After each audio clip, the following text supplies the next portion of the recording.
cadre du Forum du Web à Davos, le Premier ministre Phạm Minh Chính a présidé une table ronde sur l'intelligence artificielle et les semi-conducteurs. L'Eurocham présente son livre blanc 2024 qui donne des recommandations pour améliorer la compétitivité de l'économie vietnamienne. La commune de Yti, dans la province de Lào Cai, est confrontée au risque d'un développement touristique trop rapide, affectant son environnement paysager.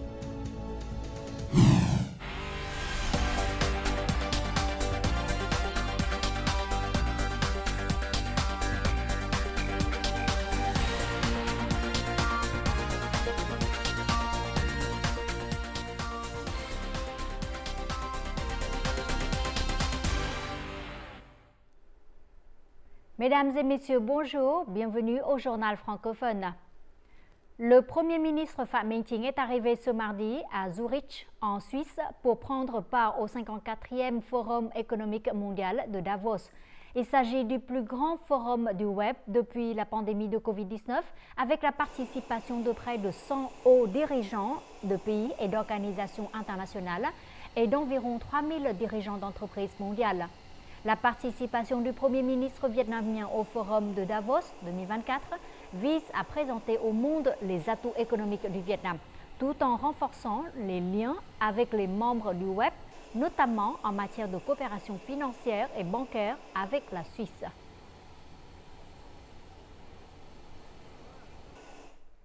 Aussitôt après son arrivée à Davos, en Suisse, le Premier ministre Phạm Minh Chính a présidé une table ronde sur la coopération dans le développement de l'intelligence artificielle, des puces semi-conductrices et de la technologie automobile. Les représentants des plus grandes entreprises mondiales telles que Google, Siemens, Qualcomm, Ericsson ont hautement apprécié les réalisations du Vietnam, sa vision en matière de développement vert et durable, ainsi que ses engagements à améliorer son environnement d'investissement et d'affaires. Le Premier ministre Phạm Minh Chính a souligné l'objectif du Vietnam de devenir un pays développé à revenus élevés d'ici 2045, affirmant que le gouvernement vietnamien accompagne et coopère toujours avec les investisseurs sur le principe d'harmonie des intérêts et de partage des risques.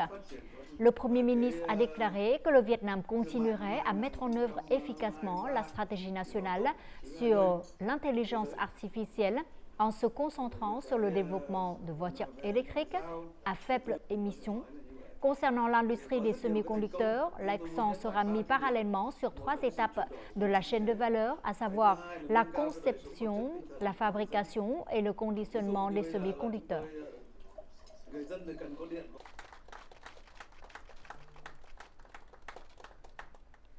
Poursuivant la 5e session extraordinaire de la 15e législature, les députés ont examiné ce mardi le projet de résolution sur certains mécanismes et politiques spécifiques pour mettre en œuvre des programmes cibles nationaux. Et ils ont aussi discuté du plan d'investissement public à moyen terme pour la période 2021-2025 et de la possibilité d'augmenter d'investissement dans le groupe électricité du Vietnam. Ces questions feront l'objet d'un vote le 18 janvier lors de la séance de clôture de la 5e session extraordinaire de l'Assemblée nationale.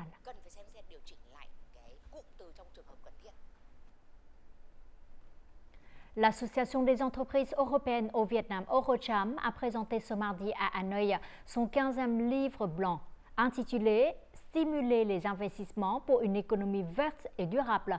Ce livre blanc offre une vision réaliste des enjeux économiques du Vietnam et avance des recommandations du point de vue des entreprises européennes. Tout de suite, les détails. Le livre blanc offre aux décideurs politiques, aux entrepreneurs, aux chercheurs et aux organismes vietnamiens et européens un aperçu des enjeux économiques majeurs, ainsi que des recommandations sur les secteurs d'investissement prioritaires. Les analyses et les mises à jour sur les politiques abordent divers sujets tels que la durabilité, le numérique, les finances et les infrastructures.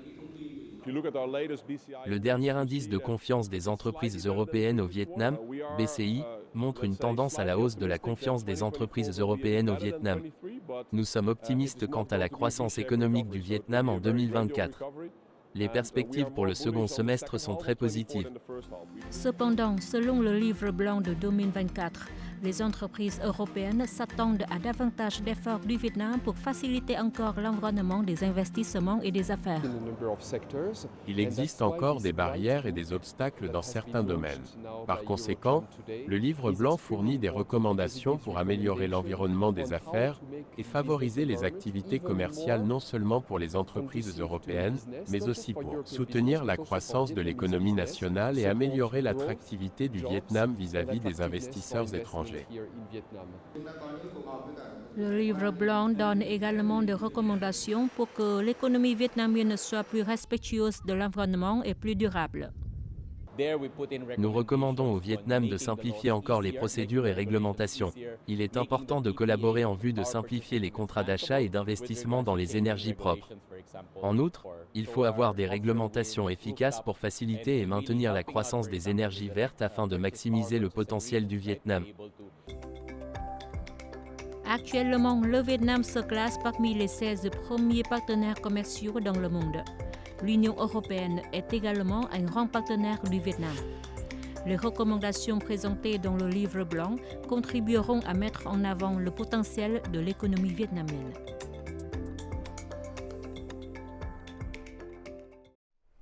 La Banque d'État a récemment publié la circulaire 22 modifiant et complétant un certain nombre d'articles de la circulaire 41 sur le ratio d'adéquation des fonds propres des banques.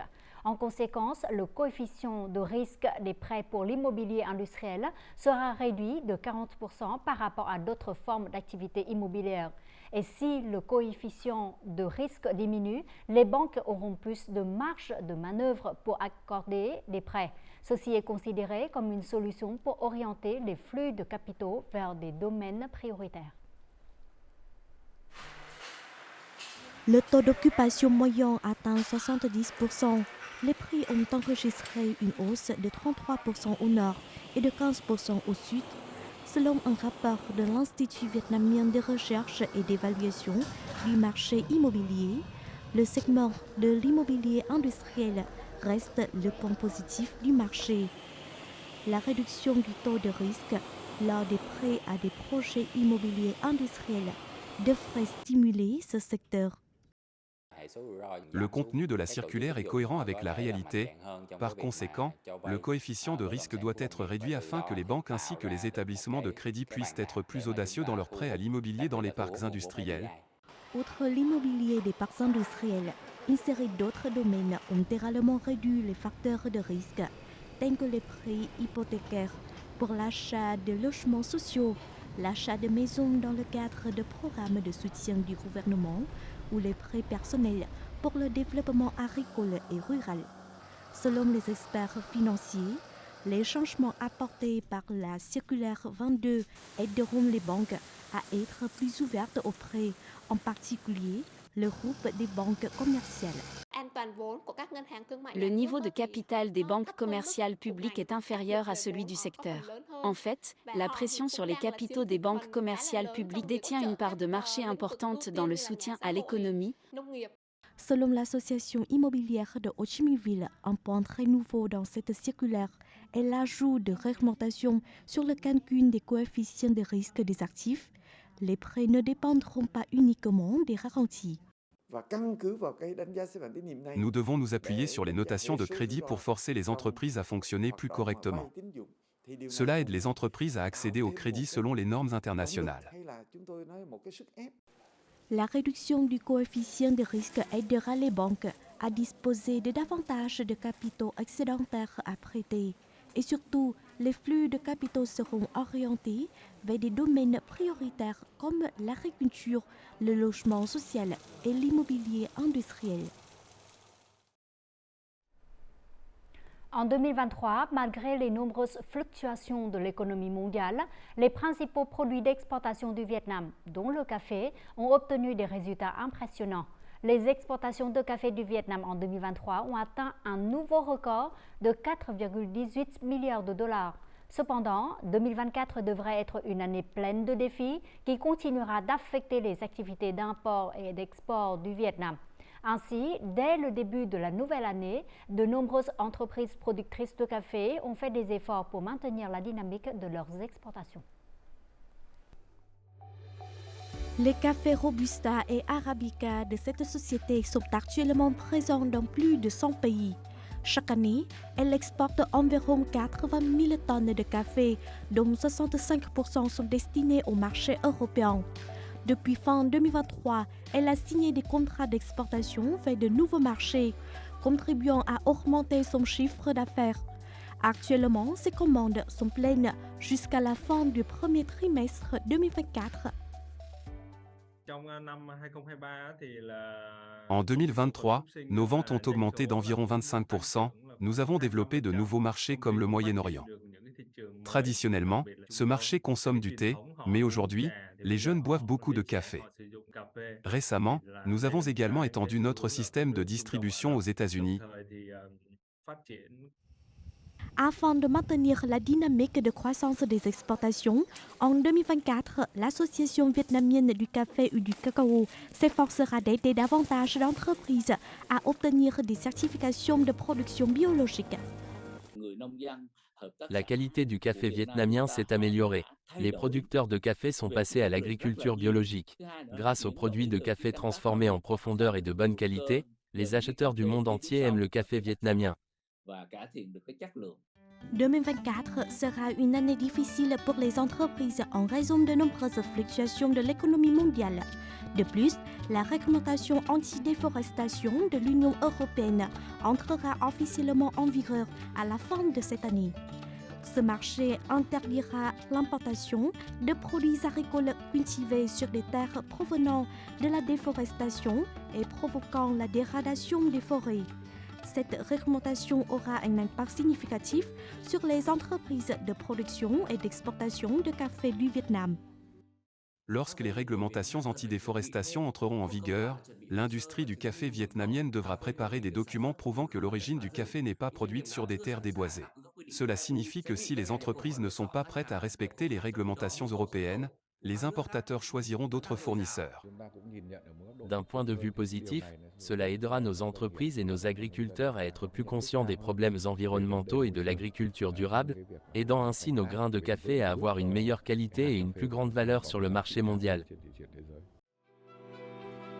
Avec une superficie totale de 650 000 hectares, la filière café vise un chiffre d'affaires à l'exportation de 5 milliards de dollars en 2024. Pour maintenir leur position de deuxième fournisseur mondial de café et respecter les réglementations anti-déforestation de l'UE, les entreprises doivent surveiller attentivement les exigences et les demandes du marché. Cela les aidera à accroître leur compétitivité et à restructurer l'industrie vers la transparence, la responsabilité et la durabilité. Tout de suite, les taux de change et l'indice de la bourse du Vietnam.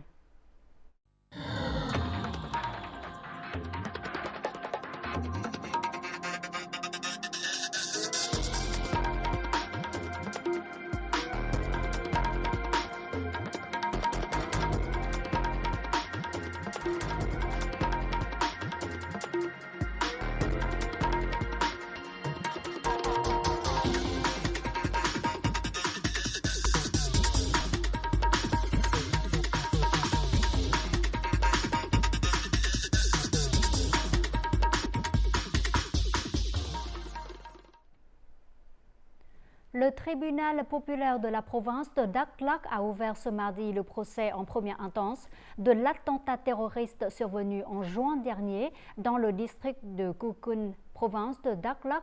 Sur la base des résultats de l'enquête, les organes compétents ont décidé de traduire en justice 100 accusés, dont 53 personnes sont accusées pour terrorisme contre l'administration populaire.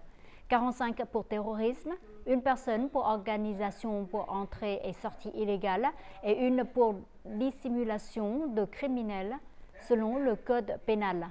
Le 11 juin 2023, ces derniers avaient attaqué les sièges des comités populaires des communes Dea Tio et Dea Tour, tuant 9 personnes et blessant 2 policiers. Ce procès devrait durer 10 jours. Au cours des 3 dernières années, la commune de Iti, district de Bat Sat, province montagneuse de Lào Cai, est devenue l'un des lieux de chasse aux nuages les plus attrayants du Vietnam. Chaque année, ce lieu accueille plus de 40 touristes nationaux et internationaux. Cependant, Haïti est actuellement confronté au risque d'un développement touristique trop rapide, affectant son environnement paysager. Les autorités locales ont donc mis en œuvre de nombreuses solutions pour assurer la durabilité et préserver les valeurs inhérentes de Haïti. Le village de Mafoucha est une zone incluse dans le plan de développement urbain touristique approuvé par le comité populaire du district de Bassat à partir de 2022. Pour saisir les opportunités du développement touristique, de nombreux ménages bafouent la loi, construisent des logements illégaux sur des terrains empiétants en lisière de forêt et refusent de coopérer avec les autorités. Les gens construisent des maisons arbitrairement sans en informer le gouvernement local. Nous avons demandé l'arrêt des travaux. Cependant, ils ont désobéi. Actuellement, Haïti compte environ 20 homestays et de nombreux établissements d'hébergement agréés, accueillant plus de 40 000 touristes chaque année. Mais rien qu'en 2023, 23 établissements d'hébergement ont été démantelés. Les gens changent arbitrairement le but de l'utilisation des terres, passant de terres agricoles à des terres non agricoles. Ils déforment la topographie du territoire et empiètent sur les terres forestières de production et protectrices. Si les violations ne sont pas traitées strictement conformément à la loi, le paysage naturel sera détruit. Face au développement touristique rapide à Haïti, le gouvernement local a créé des groupes de travail, intensifié les campagnes de propagande auprès de la population et inspecté les projets en construction pour suspendre rapidement les violations. Lors de la construction d'une maison, nous veillons à ne pas gâcher le paysage. Ce sera bon pour le développement du tourisme local. Dans la planification, nous aidons les gens à construire des maisons conformément aux réglementations. Les gens peuvent promouvoir auprès des touristes les coutumes et pratiques des groupes ethniques locaux. Mieux vaut tard que jamais. Les mesures prises par le gouvernement local pour surveiller la planification et la gestion devraient contribuer à développer le tourisme de manière plus durable. Grâce à cela, Haïti conserve toujours ses paysages uniques, vierges et idylliques. Isenkyu est très beau. Je ne veux pas que cet endroit soit surdéveloppé. J'espère que nous pourrons garder la nature sauvage ici. Chaque fois que je reviens ici, je me sens submergé par ce que la nature a donné à cet endroit. Préserver la valeur de la nature est ce qui différencie Haïti.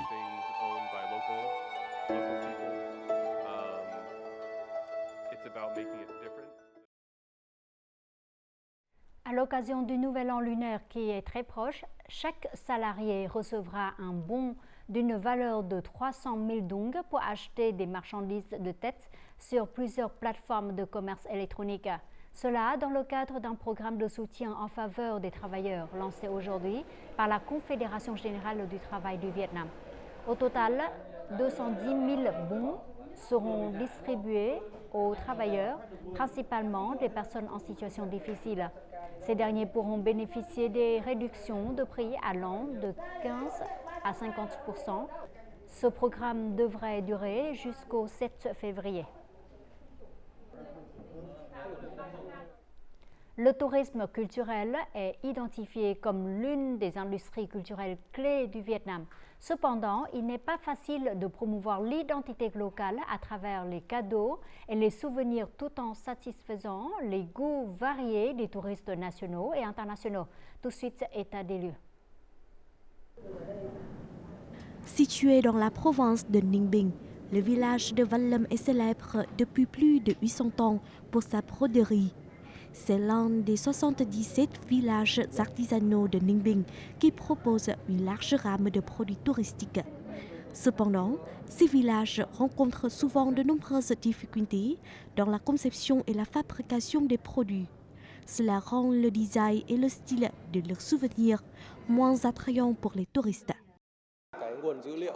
Nous n'avons pas encore embauché une équipe de conception professionnelle et n'avons pas l'argent pour cela. Lors d'une récente conférence sur la production de produits touristiques professionnels uniques et localisés, les experts ont discuté de solutions à long terme pour le marché des souvenirs. Selon eux, il est nécessaire de construire une identité de marque de cadeaux vietnamienne qui servira de base à l'évaluation de la qualité et de la valeur de chaque produit. Nous devons identifier certaines caractéristiques qui représentent le tourisme vietnamien pour y concentrer les investissements. De plus, il est nécessaire d'établir un lien entre les créateurs, les entreprises et les autorités. Cela implique d'établir des modèles de partenariat public-privé afin que les souvenirs deviennent des aimants pour accroître les dépenses touristiques. La fabrication de cadeaux et de souvenirs créera des opportunités pour les entreprises de former un écosystème de produits et services touristiques. Les revenus provenant de la vente de souvenirs dans les pays touristiques développés représentent la moitié des dépenses touristiques totales. Mais au Vietnam, ce chiffre n'est que de 15 à 18%, ce qui montre l'importance de développer le marché des souvenirs dans les destinations touristiques célèbres.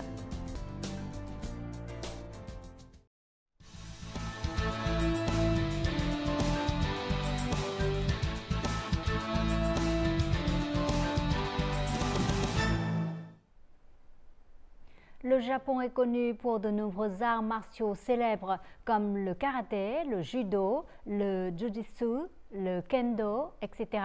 Mais depuis 12 ans, un art martial vietnamien y a été introduit par le maître japonais Fujisaki Tadahiro, surnommé Fugo. Le Vovinam s'est développé progressivement au Japon avec environ 300 pratiquants. Parmi eux, Shiho Sasaki, une chanteuse japonaise amoureuse des arts martiaux vietnamiens. Nous la rencontrons pour en savoir plus sur son parcours dans les arts martiaux vietnamiens.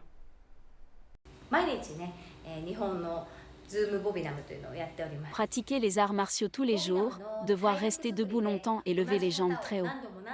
C'est assez dur pour moi, mais peu à peu j'ai appris à respirer et à me concentrer. Shiho Sasaki est une chanteuse japonaise. Elle a eu l'occasion d'apprécier les magnifiques mouvements des artistes martiaux du Vovinam lors des programmes d'échange culturel Vietnam-Japon. C'est alors que sa passion pour le Vovinam est née, la motivant à pratiquer cette forme d'art martial.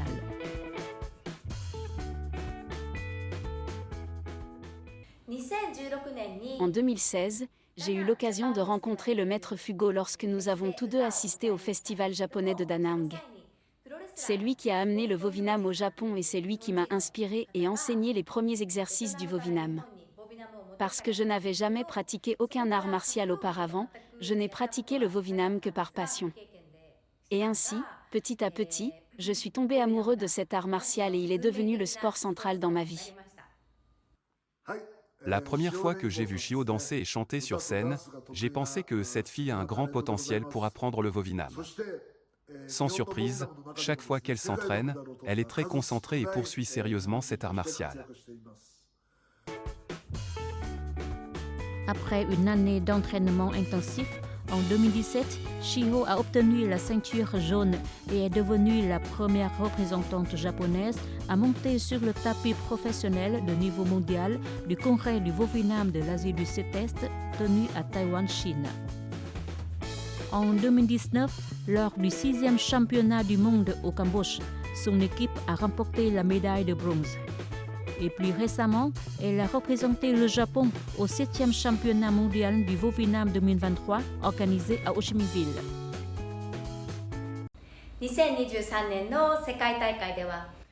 Chaque fois que je pratique le Vovinam, j'ai l'impression d'être vietnamienne, une femme empreinte de l'esprit vietnamien. Cela me fait me sentir plus forte et plus confiante lors de la compétition. Parfois, je me sens assez nerveuse, pas de peur, mais à cause des émotions et de l'amour pour cet art martial. Je suis très fière de participer à des tournois de niveau mondial.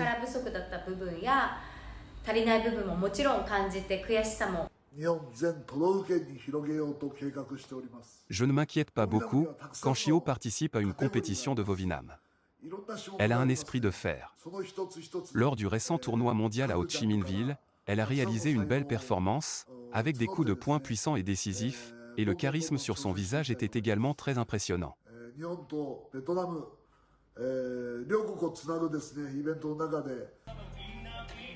Avec une passion ardente pour les arts martiaux vietnamiens, Chio s'efforce toujours d'établir des liens et de contribuer aux relations culturelles entre le Vietnam et le Japon.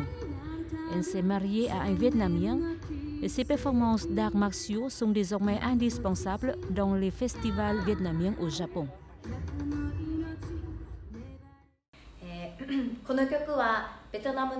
Je me sens très honorée et fière chaque fois que je chante la chanson La gloire du Vietnam.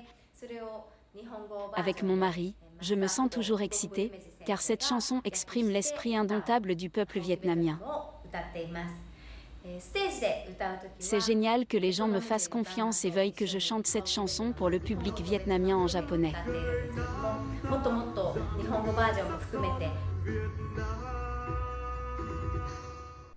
En fin du journal, voyons tout de suite les prévisions météo.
Les informations sur la météo ont clôturé notre journal. Merci pour votre fidélité. Au revoir et à très bientôt.